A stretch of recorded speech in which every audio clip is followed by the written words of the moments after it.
भारत के प्रधानमंत्री नरेंद्र मोदी ने आज चीन के तियानजिन में एससीओ समिट में पहुंचे राष्ट्राध्यक्षों के सामने आतंकवाद को बढ़ावा देने वाले देशों को निशाने पर लिया।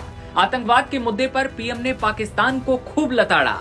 पीएम मोदी ने साफ कहा कि हमें स्पष्ट और सर्वसम्मति से कहना होगा कि आतंकवाद पर कोई भी डबल स्टैंडर्ड नहीं चलेगा। प्रधानमंत्री मोदी ने इस दौरान पहलगाम हमले का भी जिक्र किया। पीएम मोदी ने कहा कि भारत पिछले 4 दशकों से आतंकवाद का तंज झेल रहा है। हाल ही में हमने पहलगाम में आतंकवाद का सबसे बुरा रूप देखा। मैं उस मित्र देश के प्रति आभार व्यक्त करता हूं जो दुख की इस घड़ी में हमारे साथ खड़ा रहा। बता दें कि इस दौरान एससीओ समिट में पहुंचे तमाम देशों ने आतंकवाद की निंदा भी की। बता दें प्रधानमंत्री मोदी ने करीब 9 बार आतंकवाद या टेरर शब्द को यूज में लिया। आगे प्रधानमंत्री मोदी ने एससीओ समिट में पहुंचे जो देश थे उनके सामने आतंकवाद को लेकर क्या कुछ कहा, आइए सुनवाते हैं। हमारे शानदार स्वागत और आतिथ्य सत्कार के लिए मैं राष्ट्रपति श्री का हार्दिक आभार व्यक्त करता हूं। आज उज्बेकिस्तान का इंडिपेंडेंस डे है। कल किर्गिस्तान का राष्ट्रीय दिवस था। इस अवसर पर मैं दोनों लीडर्स को बधाई और शुभकामनाएं देता हूं। एक्सेलेंसी, पिछले 24 वर्षों में एससीओ का पूरे यूरेशिया क्षेत्र की एक्सटेंडेड फैमिली को जोड़ने में बहुत महत्वपूर्ण योगदान रहा। भारत ने एक सक्रिय सदस्य के रूप में हमेशा कंस्ट्रक्टिव और सकारात्मक भूमिका निभाई है। एससीओ को लेकर भारत की सोच और नीति 3 मुख्य स्तंभों पर आधारित है। एससीओ, एस सिक्योरिटी, सी कनेक्टिविटी, ओ अपॉर्चुनिटी। पहले स्तंभ एस यानी सिक्योरिटी के संदर्भ में मैं कहना चाहता हूं कि सुरक्षा, शांति और स्थिरता किसी भी देश के विकास का आधार है। किंतु इस मार्ग में आतंकवाद, अलगाववाद और अतिवाद बड़ी चुनौतियां हैं।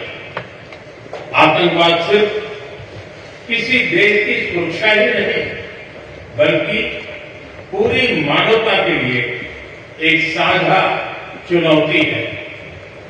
कोई देश, कोई समाज, कोई नागरिक अपने आप को इससे सुरक्षित नहीं समझ सकता।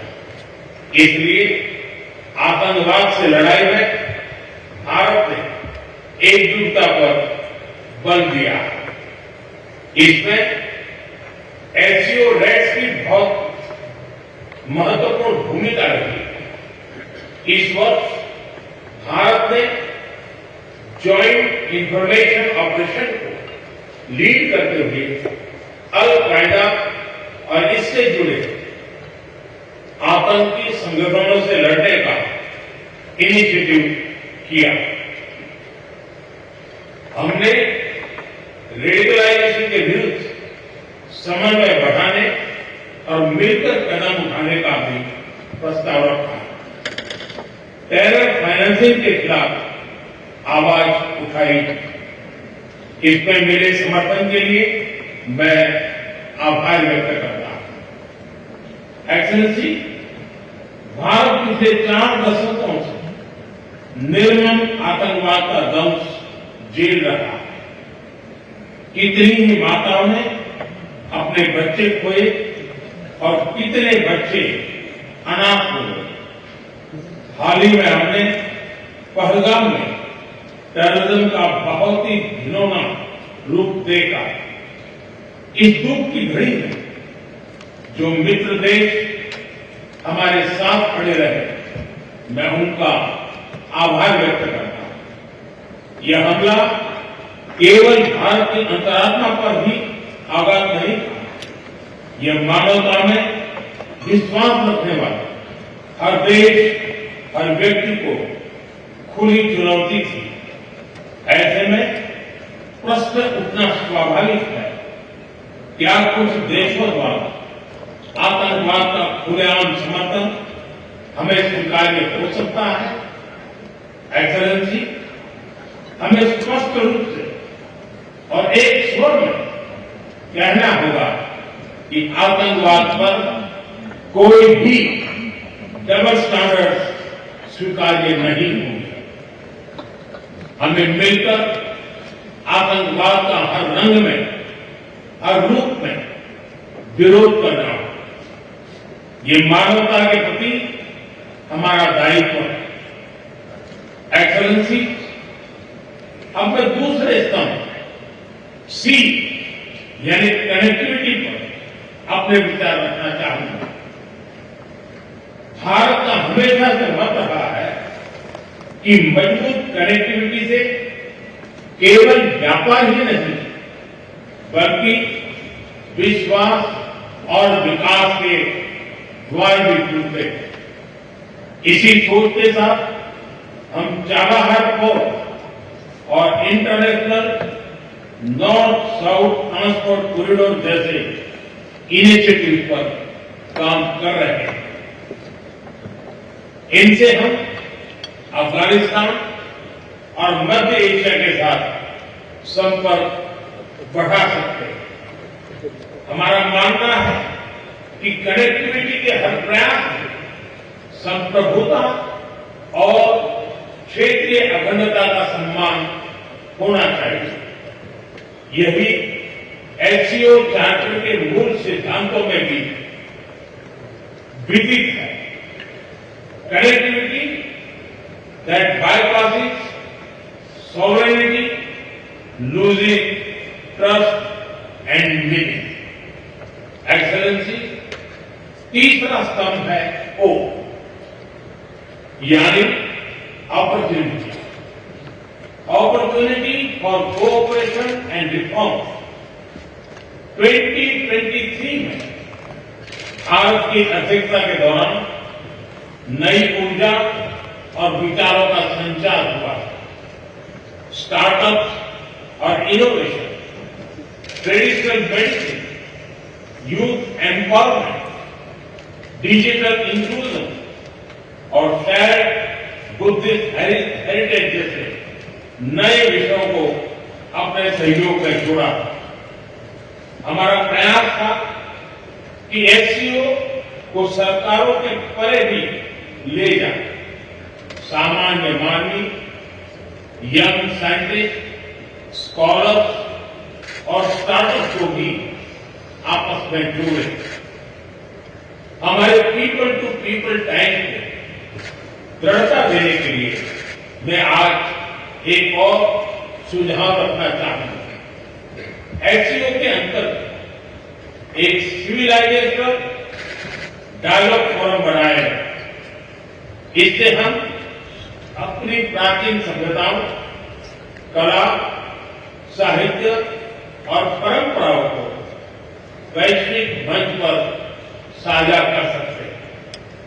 एक्सेलेंसी, आज भारत रिफॉर्म, परफॉर्म, ट्रांसफॉर्म के मूल मंत्र पर आगे बढ़ रहा है। कोविड हो या वैश्विक आर्थिक अस्थिरता, हमने हर चुनौती को अवसर में बदलने का प्रयास किया है। हम लगातार वाइड रेंजिंग रिफॉर्म्स पर काम कर रहे हैं।